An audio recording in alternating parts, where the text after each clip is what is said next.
இந்த நாள் இனிய நாளாய் அமைய எங்கள் வாழ்த்துக்கள். 24/6/2025 ஆனி 10 ஜூன் செவ்வாய்க்கிழமை. இன்று சதுர்த்தி, ரோகிணி நட்சத்திரம். இன்றைய நல்ல நேரம் காலை 10:30 11:30 வரை, மாலை 4:30 5:30 வரை. கௌரி நல்ல நேரம் காலை 1:30 2:30 வரை, மாலை 7:30 8:30 வரை. ராவு காலம் காலை 3 4:30 வரை.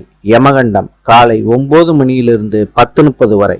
இன்றைய ராசி பலன்: மேஷம் செலவு, ரிஷபம் தோல்வி, மிதுனம் ஆதரவு, கடகம் அச்சம், சிம்மம் ஜெயம், கன்னி போட்டி, துலாம் பரிவு, விருச்சிகம் நன்மை, தனுசு உயர்வு, மகரம் பகை, கும்பம் சுபம், மீனம் ஜெயம். இந்த நாள் இனிய நாளாய் அமைய எங்கள் வாழ்த்துக்கள். நாளை சந்திப்போம்.